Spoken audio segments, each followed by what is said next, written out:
ялангуяа 1950-аад онд бол дэлхийн социалист систем бий болсон. Социалист системийн орнууд бол Монголыг одоо хүлээн зөвшөөрсөн.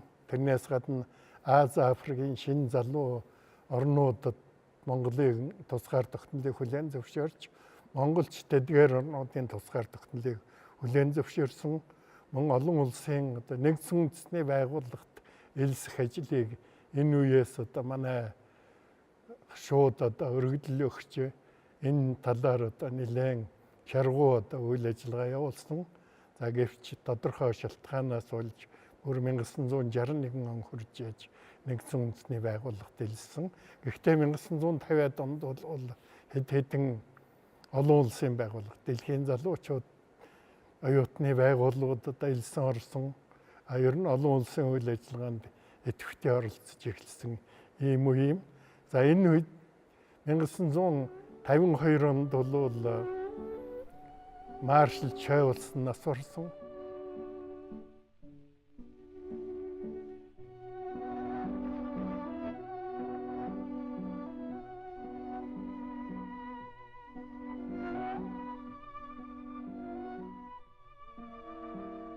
Жавасангийн шарилын өмнө манай их орны дуг намрын бүхэлээ.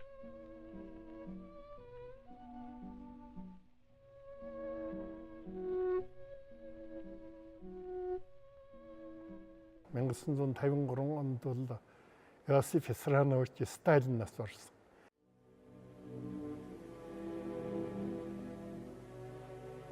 Ни днем, ни ночью не замирает мерное, как накат морских волн, движение на улицах, примыкающих.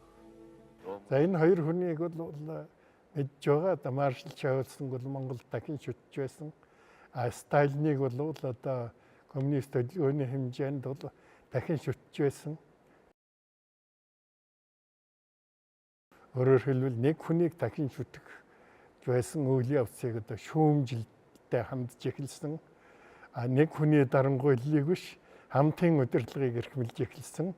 Ингээ 1953 онд Монгол Ардын хувьсгалт намын дэвхраа хамтын удирдлагыг бэхжүүлэх тухай анх одоо тогтоол гаргасан. 1954 оны 11-р сард Монгол Ардын хувьсгалт намын 12 дугаарыг хурлаа. Өөрийн хааны маргаашийн сайн сайхан социалист ирээдүйн сайн сайхныг илтгэлтэйгээр харж байна. Манай ард түмэн өөрийнхөө дотны хайрт намын шалгарсан удирдлагын дор хүчрэх зөвлөлт холбоот улсын ах дүүгийн улам өсч байгаа агуу их тусламжийн тайгаар Монгол Ардын хувьсгалт намын 12 дугаар их хурлаас тавьсан төлөвлөсөн их ажлын их программыг нэртэртэй биелүүлэх нь ямар ч хэрэгэлдэггүй юм аа. Их хурлаас төвшүүлсэн зорилт нь хөдөө аж ахуйн социалист секторыг цаашлуулах, газар тариалан хөгжүүлэх, малын товарлог чанарыг дэвшлүүлэх, аж үйлдвэрийн төлөв шилжин хүчний баазыг өргөдөх, социалист системийн орнуудын хооронд хөдөлмөрийн олон улсын хуваар тогтож байгаа нөхцөлд улс ардын аж ахуйд чухал хэрэгцээтэй бөгөөд төв эдийн баазтай үйлдвэрийн салбарыг хөгжүүлэх явдал байлаа. Намын их хурл улс ардын аж ахуйн соёлыг хөгжүүлэх 2 дугаар 5 жилийн төлөвлөгөөний өдөр тутмыг баталсан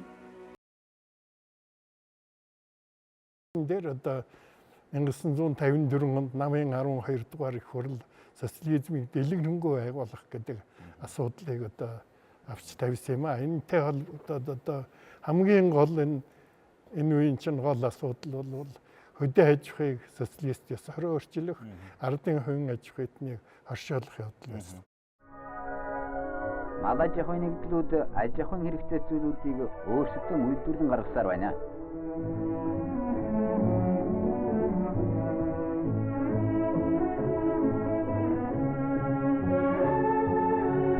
Нэгдэл өөрийн дэлгүүртэй, өөрийн сургуультай боллоо. Улс ардын аж ахуй өсөж хөгжихийн хамт хөдөө аж ахуйд шинэ төрлийн салбарууд өргөжж байна. Зүүн хараагийн шувуу өсгөх ферм жилийн жилд өөрийн баялагийг өсгөхөөр байна.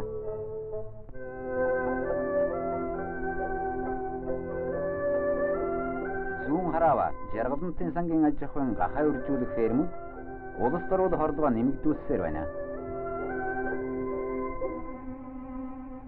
малын өвстэй жээлийг цаг тухайд нь бэлтгэх нь мал аж ахуйг хөгжүүлэхэд онц ач холбогдолтой юм. Ардын аж ахуйнуудыг өвстэй жээлээр хангахын тулд машинаар өвс садах 55 станцтай боллоо.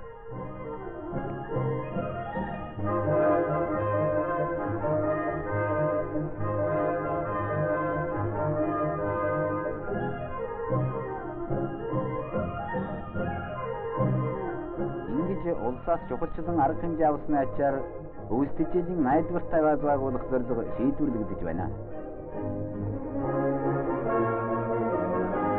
Манай оронд социалист шинэ мэдрэлийн хэлбэр хөгжихийн зэрэгцээгээр газар тариалангийн ажил амжилттай хөгжиж байна.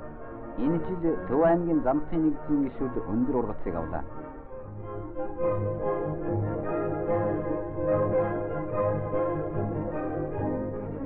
Жаргалантын сангийн аж ахуйд тариа хураалт эхэлж алтан шар тариа хөвөлдөн болгосон өргөн талын дунд өдөө аж ахуйн сүүлийн техник машинуудыг Монгол хүн жолоодож байна.